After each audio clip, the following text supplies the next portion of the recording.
Welcome to Let's Talk Real Estate for Older Adults. I am Hilary Walker, the Seniors Real Estate Specialist at Atlanta Seniors Real Estate LLC, where real estate is more than property, it's about the people.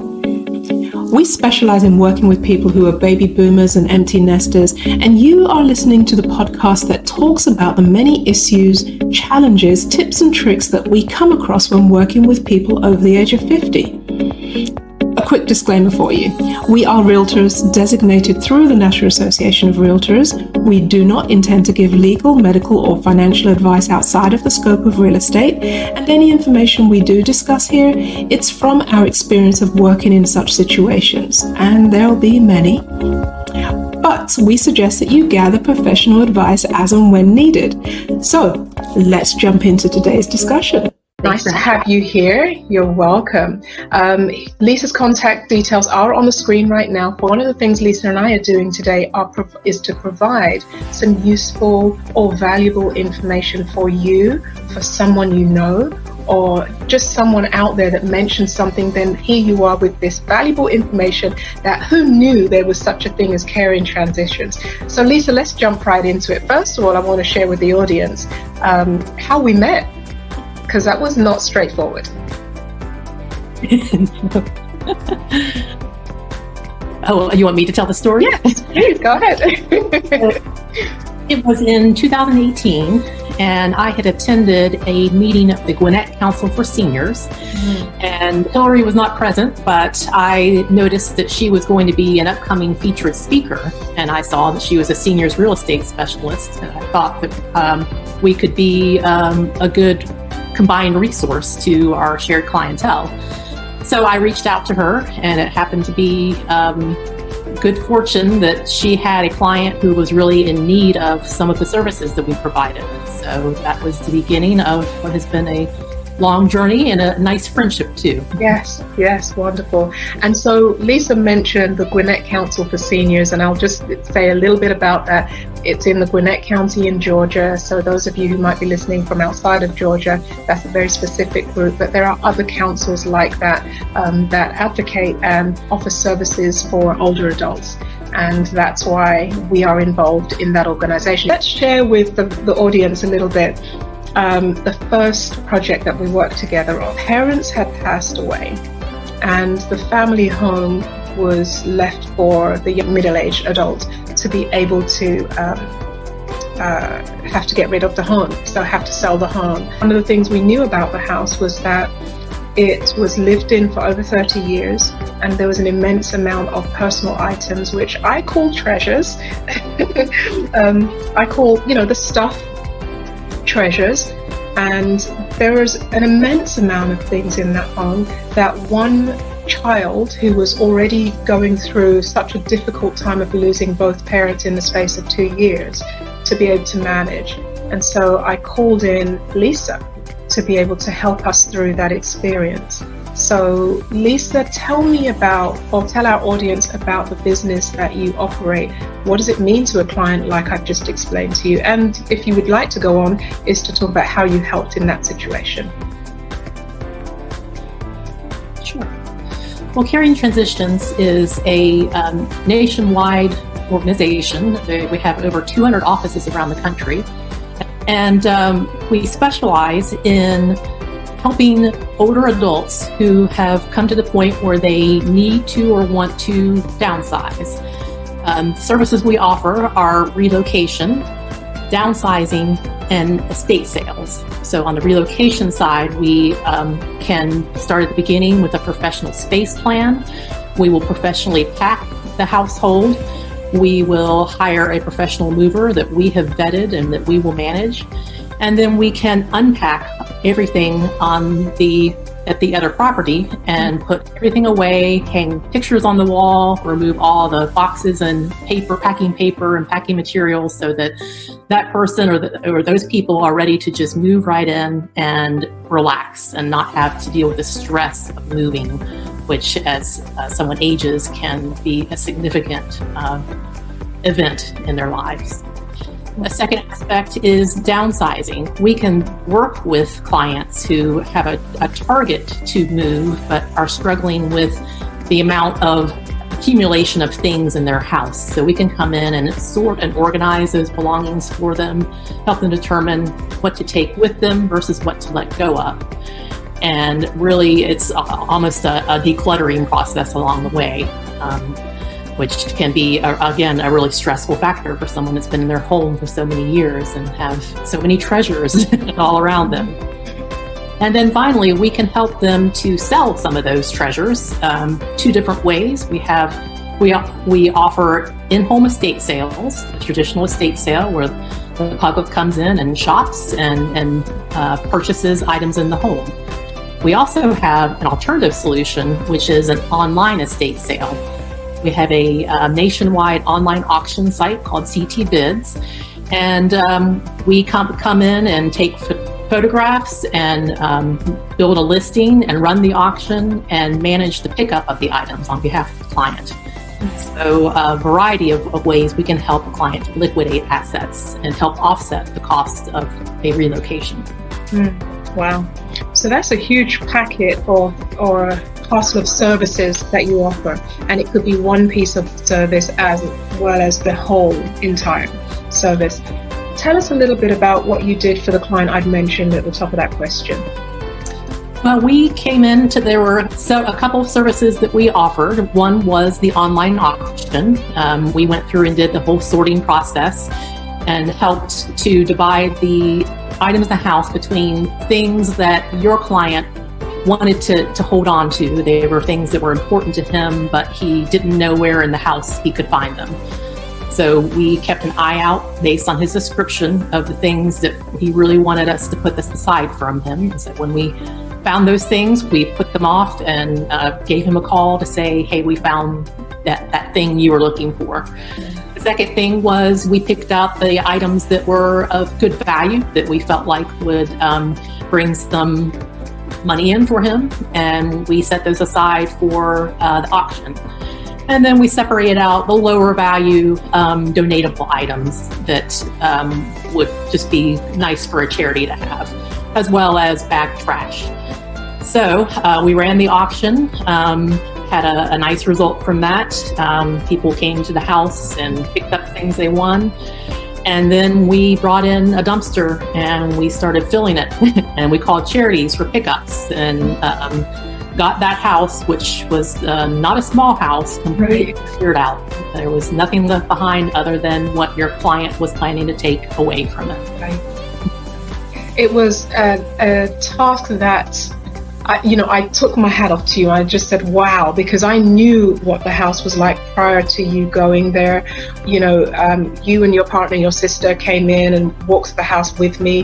The house was not on the market yet, and I couldn't really market it well with the situation that it was, with all the things that were still in the house. And so it was important for him to have the house cleared in order for us to be able to sell the house as in marketable condition as possible. And that's what happened. Having the house cleared allowed us to then put the house on the market. I think we put it on the market the same weekend that you were doing pickups for the sale, because then we had a couple of people ask questions about the house itself too, correct? We did. We even had someone stop off the street because they saw a sign and were curious about the house. Yeah.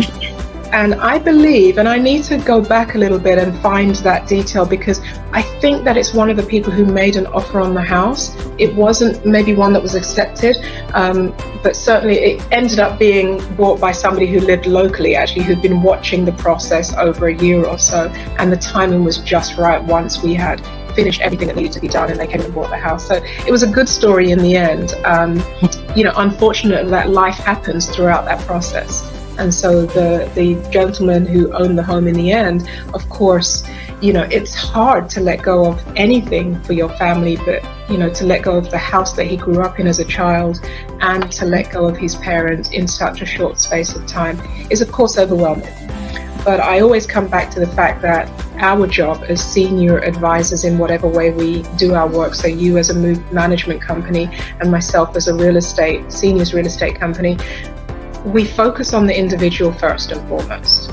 And I know you do this, and that's why you're here talking with me, because I have to build relationships with people who are like-minded in that way.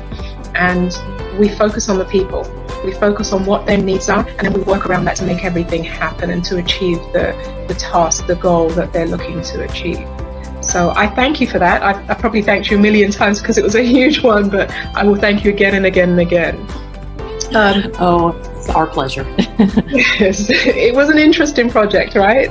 It was quite interesting to see the whole process, take its course, basically. Tell us something that would be useful, valuable for people who are thinking about moving out of their long-term family home. Do you have any tips that you might be able to share with them? Well, I always say to start working on that early. And by working on it, I mean address what is in your house. If you're feeling overwhelmed by the volume of things that have been accumulated over the years, maybe you've got a full basement of things that you don't even know what's down there anymore, give yourself time to sort through that house. Don't wait until you've got an offer on your house and you have to get out of it. That's when the stress really can be overwhelming. So to start in a certain room of the house, maybe it's your kitchen pantry where you go through all your canned goods and other items and sort out the ones that are expired and throw those out, reorganize so that you have some part of your house that you have addressed that you can feel good about. And as you work through, just take it a little bit at a time, one room at a time. Finish one job before you start another so you don't feel scattered. And then celebrate the success. Take before and after pictures, particularly if you've got an area that's just really cluttered. The feeling of looking at that, and I do this in my own house, and seeing it straight and organized and being able to take a deep breath, it feels good. So don't forget to celebrate. That's a good tip. I like that, to celebrate each moment. So each stage you get to celebrate and then move on. Awesome. And if it becomes overwhelming, there are resources like Caring Transitions that can work with you and help to kind of set the work structure in a way that is manageable for you.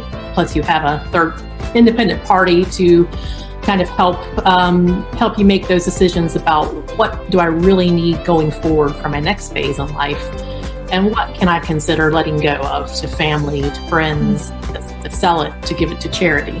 Those are the types of services that we can provide.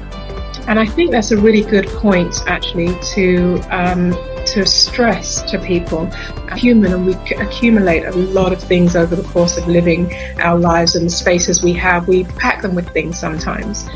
And one of my messages is always that it might be helpful just to have the conversation with someone like you, Lisa, of Caring Transitions. And there are other organizations like yours, but the Move Management title is the thing that I focus on most, to say that there are people who focus their business on helping you achieve your goal. You know, there's a famous saying, I think it was Ronald Reagan, who said something of the like is, sit back and let the experts get on with it, and don't interfere. And I paraphrase that because I don't remember it word for word, but if that's the case, that is such a valuable piece of information, is we are here as the experts. And trust me, when Lisa comes in and consults with you, you'll be happy that she did, because it will take a lot of stress off of your plate while you're going through this term of moving the house, leaving a community that you've been involved in for such a long time. All of the emotions that go with that can flow over into the actual moving process. So if you have that third party person to assist in helping you make those decisions, it can be really useful. And I think one more thing on that, and you might agree or not, Lisa, but share with me if you do. Sometimes the emotions that people go through during a move, which has sometimes been compared as the second worst thing in life for people, it causes rifts in the family. And so if you live with someone that you're, struggling with to decide on what needs to stay and what needs to go, that third party person like Lisa can come in and really help to diffuse that. Have you ever had that kind of experience? Most certainly. The stress usually happens between the adult children and the parents, where the adult children are struggling to understand the parents' reluctance to let go. They're in a different space in life. It's a different generation where the things in the house don't carry as much value as the generation they do to the generation prior. So the kids get exasperated and they kind of throw up their hands, and it creates tension and stress between the parent and child. So calling a neutral third party in can be helpful to the family dynamic and to reducing that stress and anxiety. Yeah, I've experienced that too. So I wanted to summarize very briefly the tips that you shared. So start the decision about what you need to move or get rid of or pack as early as possible. And the second one? Bite off small pieces at a time. Don't try to overwhelm yourself, and finish one task before you go on to the next. And most important, celebrate your successes. And celebrate. I love that one most of all. I thought this was really good what you said as well, is take a picture of a before and after. I love that idea. I've actually done that with clients where I've taken pictures of their house as it was, because they might have a beautiful wall that has a photo gallery or something like that. And I just take a picture of that wall or that space as it was. And I've used that in one of my clients. The home was so well laid out, and she was leaving to go to a place where it was not going to be like that for her because she had a lot less space. And so I took pictures of the home and actually presented that in a photo album for her. And she loved it. She absolutely loved it. So I think that's a very good tip for people. So folks, this is Lisa Haskell with Care in Transitions. I'm going to put her contact number on the screen again. Lisa, it's always a joy talking to you. Now that we're working closer together on the board, it's even more pleasurable. So thank you. And thank you for being out with my clients. I've called you on numerous occasions and never failed me yet. So thank you very much for that. And thank you for your kind words. It's a joy working with you too. You're welcome. You're welcome. So folks, this is Lisa's contact details, which I am trying my best to get back on the screen for you. If you do have a need, even if it's just a consultation, I think Lisa would agree, just give her a call. She's happy to have a conversation on the phone prior to visiting your home to understand what you might need to have done. Correct, Lisa? Correct. And our consultations are always free. Free one hour consultation in the home. Awesome. That's really good to know. Lisa, again, thank you. It's been a pleasure. We shall see each other out in the field somewhere very soon. Yes. Looking forward to it. Yes, ma'am. Good to see you again. Take care now. And that wraps up another insightful episode of Let's Talk Real Estate for Older Adults. I hope you found today's discussion as enlightening and inspiring as our team did. Remember, every transition is a new beginning, and we're here to provide information for you along the journey of downsizing, relocating, or aging in place. If today's conversation got you thinking about your own unique situation, I'd love to chat, so book a call with me, and let's figure out the best steps for your next chapter. And before you go, don't forget to subscribe and join our community so you never miss an episode. If you have questions or ideas for a future topic, please reach out. I'd love to hear from you. Until next time, I'm Hilary Walker, CEO of Atlanta Seniors Real Estate, signing off. Stay safe, stay positive. Your forever home could be just around the corner. And remember our philosophy? Real estate is more than property. It's about the people.